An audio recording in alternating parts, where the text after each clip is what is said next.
Sashen Hausa na BBC ke fatan kun wayi gari lafiya a shirinmu na karfe 6:30 agogon Najeriya da Nijar, wato 5:30 kenan agogon GMT da Ghana. A cikin shirin namu na yanzu za ku ji cewa wani babban jami'i a gabashin Ukraine ya ce sojojin Rasha na lalata komi a muhimmin birnin Severodonetsk inda bangarorin biyu ke ci gaba da gwabzawa da juna. An kashe dakarun wanzar da zaman lafiya na Majalisar Ɗinkin Duniya biyu a tsakiyar ƙasar Mali. A Najeriya hukumar zaɓe mai zaman kanta wato INEC ta kaddamar da sabbin ka'idojin gudanar da zaben shekarar 2023 mai zuwa. Akwai ɗan sauye-sauye da aka yi a dokokin zaɓe na shekara ta 2022. So dole wa'annan ka'idoji na zaɓen su ma a ɗan musu kwaskwari masu zama yadda za su zama daidai da wa'annan dokoki na zaɓe ɗin da aka fidda.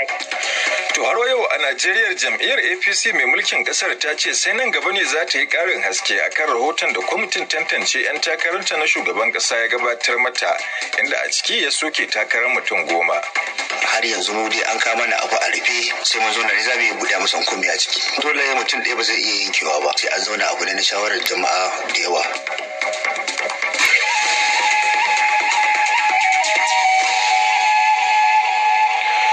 Za ku je dukkanin waɗannan har ma da ƙarin wasu rahotanni a cikin shirin, amma da farko ga labaran duniya tukuna. Ni ne Imam Saleh. 'Yan sanda a Hong Kong sun rufe wasu manyan wurare da ake amfani da su wajen tunawa da ɗimbin mutanen da mahukuntan China suka murƙushe a dandalin taro na Tiananmen shekaru 3 da suka gabata. Shekara ta biyu kenan tun bayan hana tarukan jama'a a wurin tsayawa na Victoria Park domin tunawa da kisan kiyashin da aka yi wa masu zanga-zangar demokuraɗiyya a birnin Beijing.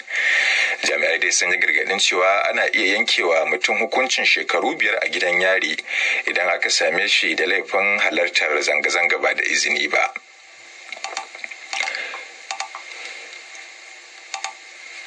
‘Yan sanda a Colombia sun kama mutane 5 da ake zargi da hannu a kisan wani mai gabatar da ƙara na Paraguay a watan da ya gabata. An kashe Marcel Lopez ne a gaban matarsa mai juna biyu a gabar teku da ke kusa da birnin Cartagena, inda ma'auratan ke hutun amarci da angwanci. Я особисто чув вже багато разів про те, що Северодонецьку взяли. To da fatan za ku yi mana afuwa bisa sa kuskuren sauti. Wakilin BBC ya ce 'yan sanda a dukkanin kasashen biyu sun yi imanin cewa wasu kungiyoyin masu fataucin muggan kwayoyi da ake bincika a Paraguay ne suka kisa kisan nasa. Shugaban Colombia Ivan Duque ya ce a yanzu an kama duk mutanen da ke da alaka da kisan.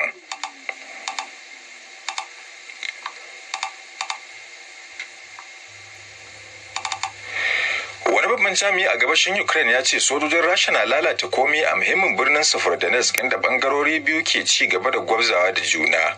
Gwamnan yankin Luhansk Sahir Sahaida ya ce sojojin Ukraine din sun yi nasarar kwace kusan kashi 5 na birnin, amma ba a tabbatar da ikirarin nasa ba. Я особисто чув вже багато разів про те, що Северодонецьку взяли. Ya ce Rasha na rasa dakaru da kayan yaƙi da dama yayin da suka yi yunkurin faɗaɗa nasarar su. Ya ce ana buƙatar ƙarin makamai masu cin dogon zango domin fatattakar sojojin Moscow.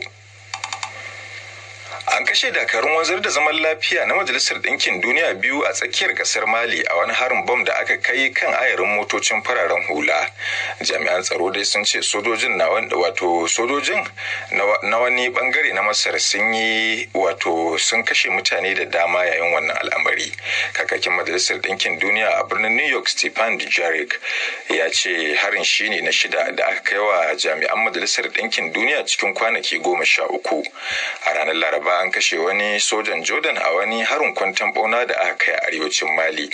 Dakarun wanzar da zaman lafiya na ƙasa da ƙasa 13,000 na fuskantar barazana akai-akai daga masu ikirarin jihadi a yankin.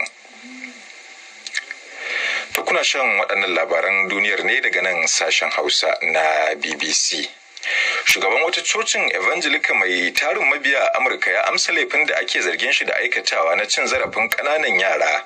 An kama Nathan Garcia na cocin The Light of the World tun shekaru 3 da suka wuce a filin jirgin sama na Los Angeles. Ana tuhumarsa da wasu mata 3 a California da laifukan da suka hada da fyaɗe da fataucin 'yan mata daga ikkilisiyarsa. A baya dai ya lashe takobin musanta zargin da ake masa kuma ya alkawarin tabbatar da cewa ba shi da laifi.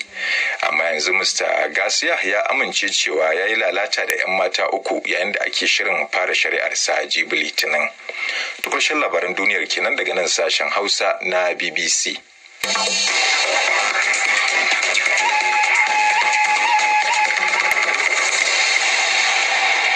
Bayan da aka sha labaran duniya yanzu kuma za mu je ga rahotanni.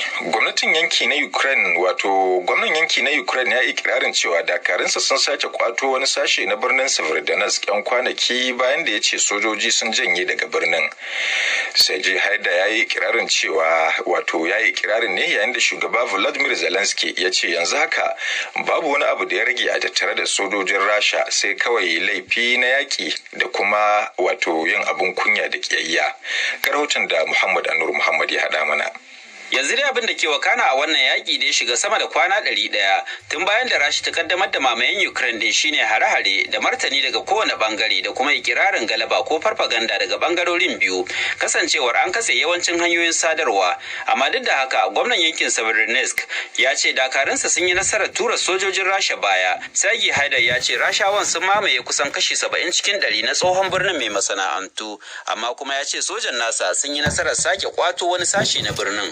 Birnin wanda damar Rasha ta dade tana hankoran kamawa yana shan ruwan wuta kusan ba gaggautawa tsawon makonni. Gwamnan ya ce makaman atilare na harbawa daga nesa da ƙasarsa ta samu daga Amurka za su taimaka musu su mayar da sojin Rashan baya.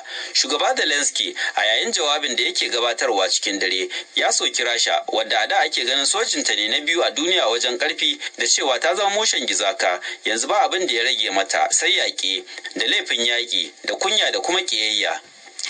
To rahoton da Muhammad Anur Muhammad ya haɗa mana kenan. Ta yanzu ko bar mu je Najeriya inda hukumar zaɓe mai zaman kanta a ƙasar wato INEC ta kaddamar da sabbin ka'idojin gudanar da zaben shekarar 2023 mai zuwa. Hukumar zaben ta ce sabbin ka'idojin na da nasaba da sabuwar dokar zaɓe da shugaban ƙasa ya zartar. Hajiya Zainab Amina wato Abubakar ita ce mai magana da yawun hukumar ta INEC kuma ta yi wa Raliya Zubairu ƙarin bayani. Duba da sabon dokoki na zaɓe na shekara ta 2022 ya zama wajibi hukumar zaɓe ta ƙasa mai zamar kanta ta sake duba ƙa'idojinta da kuma tanade-tanade da take da ta tanada kan gudanar da zaɓuka na shekara ta 2023 da ke tafe. Idan muka duba a kundin tsarin mulki na ƙasa na shekara ta 1999 da dokokin zaɓe na shekara ta 2022 da kuma ƙa'idojin zaɓen su ne suke haifar da hurumin doka na hukumar zaɓe ta ƙasa mai zamar kanta din.